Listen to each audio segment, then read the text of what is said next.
मान जुड़ गए हैं, उनका तारुफ आपसे करा देते हैं। सबसे पहले हमारे साथ महेश सचदेव जी जुड़ गए हैं, फॉर्मर एम्बेसडर हैं। निपुण अलंबियान जी जुड़ गए हैं, फॉरेन एक्सपर्ट हैं। Major general Rajan Kochar retired international affair expert हैं। इसके अलावा major doctor Mohammad Ali Shah veteran defence and strategic expert हैं। आप सभी का बहुत इस्तकबाल है। मोहम्मद अली शाह साहब, क्या इसका आगे सॉल्यूशन कोई नजर आता है या फिर ये जो इंडिया और कनाडा के रिश्तों में तल्खी है उसकी एक शुरुआत है? साहिबा जी, शुक्रिया बहुत बहुत। ये आपका बहुत ही अहम और बहुत ही अच्छा सवाल है। इससे पहले मैं एक अंग्रेजी चैनल पे था और मैं आपको बताऊं, मैं पिछले 2 दिन से इसी पे बात कर रहा हूं। अब तक मेरे को किसी भी एंकर ने जो आपने जो खूबसूरत सवाल किया है, किसी ने नहीं किया। अब मैं आपकी बात को आगे बढ़ाते हुए और जनरल राजन कोचर साहब की बात को और आगे बढ़ाते हुए मैं ये बोलना चाहूंगा। जी हाँ, इन्होंने दुरुस्त फरमाया जनरल साहब ने कि इन पे रेड कॉर्नर नोटिस भी था और ये कनाडा के नो फ्लाई लिस्ट पे भी थे निजर साहब। और 97 में इन्होंने कैनेडियन सिटीजनशिप इनको मिल गई थी। इनकी शादी हुई, जो कि कहते हैं कि मैरिज ऑफ कन्वीनियंस के भाई सिटीजनशिप मिल जाए, वो अलग बात रही। अब आप देखिए, हिंदुस्तान की सरकार इतनी तो बेवकूफ तो होगी नहीं, कोई भी सरकार, हिंदुस्तान की सरकार नहीं, कोई भी सरकार, कि जब आपको मालूम है कि सस्पेक्ट है, इल्जाम किस पे आएगा घूम फिर के? इल्जाम, इट्स कॉमन सेंस, इल्जाम तो आएगा जो शक कर रहा है उनके ऊपर। तो ये मामला ही अलग था कोई। हाँ, मैं ये नहीं कह रहा कि मारा नहीं, किसी ने मारा होगा और वजह कुछ और होगी, लेकिन जिस तरीके से ये इन्फॉर्म कर रहे थे, ये इल्जाम लगा रहे थे जस्टिन ट्रूडो, देखिए हमारे और कनाडा के, मैं पूरी हमदर्दी कनाडा के साथ जताते हुए ये बोलूंगा कि हम दुश्मन नहीं है कनाडा के। हमारे ताल्लुकात कनाडा से बड़े अच्छे रहे हैं। हमारे ऐसे ताल्लुकात नहीं है जैसे इंडिया पाकिस्तान या हिंदुस्तान और चीन के ताल्लुकात है, बल्कि 19 तो मेंबर जो हिंदुस्तान के ओरिजिन के हैं वो उनके पार्लियामेंट में ही हैं, हाउस ऑफ कॉमन्स में। उसमें 3 तो मंत्री हैं हिंदुस्तान के ओरिजिन के, कई सारे हिंदुस्तानी वहां पे जाते हैं। तो मेरे खुद के दोस्त हैं कनाडा में।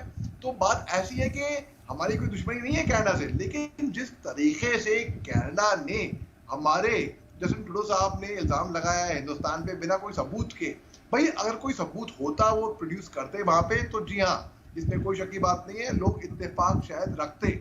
लेकिन आप बिना सबूत के इल्जाम लगा रहे हैं। फिर आप ये भी कह रहे हैं कि हमने अमेरिका में जो बाइडेन साहब से बात कर रखी है, हमने ऋषि सुनाक यूके में बात कर रखी है, हमने इमैनुअल मैक्रोन फ्रांस में उनसे बात कर रखी है। उनके ताल्लुकात हिंदुस्तान से खराब नहीं होंगे बाकी देशों से, लेकिन बात ऐसी है कि हिंदुस्तान और कनाडा के रिश्ते बड़े नाजुक उस पे हैं, अभी स्टेज पे हैं। आप कनाडा से हमारे सीनियर डिप्लोमेट को वहां से एक्सपेल करते हैं, रॉ ऑफिशियल को वहां से एक्सपेल करते हैं, निकालते हैं।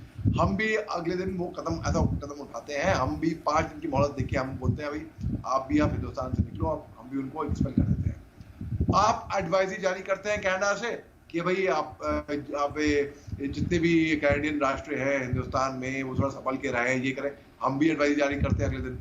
भाई बात ऐसी है कि इन सब तू मैं से कुछ होने नहीं वाला है। कनाडा में मैं बताऊं, मुझे बड़ा ताजुब हुआ ये देख के कि फ्रीडम ऑफ स्पीच और फ्रीडम ऑफ एक्सप्रेशन के नाम पे इंदिरा गांधी जो प्रधानमंत्री थी, उनके असैसिनेशन की झांका निकाला जा रहा था कनाडा में खालिस्तानियों के हिसाब से, और किसी ने ऑब्जेक्ट नहीं करा ऐसा। मेरे को बड़ा ही ताजुब हुआ सरेआम।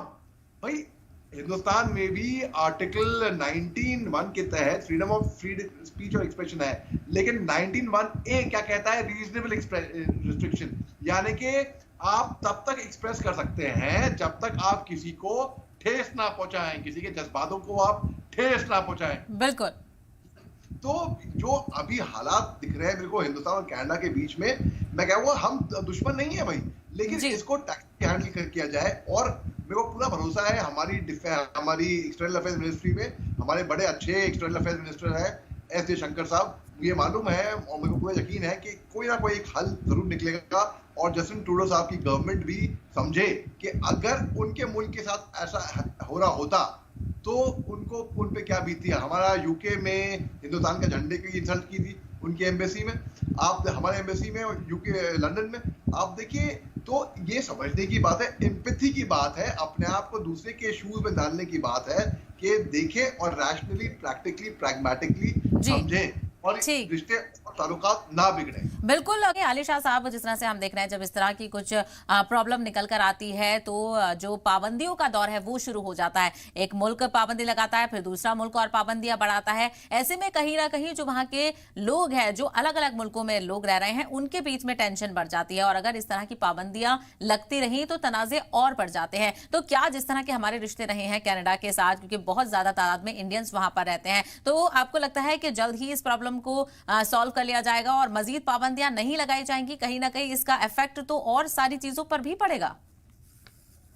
बड़ी अच्छी बात करी है आपने। और जी हाँ, मैं बोलूंगा, उम्मीद मैं तो नहीं कह सकता, मगर मैं जरूर कहूंगा मेरी कामना है कि इसको जल्दी ये सॉल्व हो जाए प्रॉब्लम।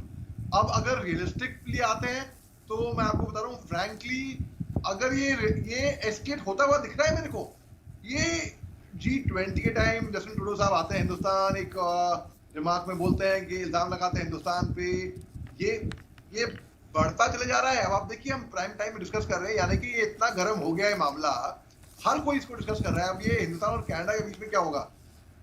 जब हिंदुस्तान और पाकिस्तान की बात आती है तो तब गर्मा गर्मी से होती है, और मैं मान सकता हूँ कनाडा तो अपना दोस्त था, कनाडा तो अपना बड़ा ही अच्छा दोस्त था, अचानक ऐसा क्या हो गया? मैं बताता हूँ आपको क्या हुआ, जहां तक मेरा मानना है, जहां तक मैं भाप पाया हूँ।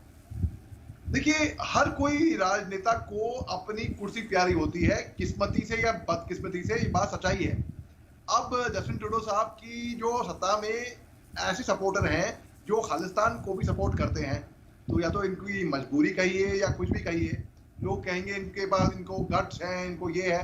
मैं कहूंगा देखिए, अगर गहरी पिक्चर नहीं मालूम किसी को तो इस बेटर के भाई चुप रहो। बात ऐसी है कि इनको इनके भी सपोर्टर हैं जो खालिस्तान सपोर्टर हैं, जो इनको सत्ता में लेकर अब तक आए हुए हैं। तो जाहिर सी बात है, अपनी सत्ता, अपनी कुर्सी हर किसी को प्यारी होगी, तो इनकी मजबूरी वहां पे मैं देख रहा हूं।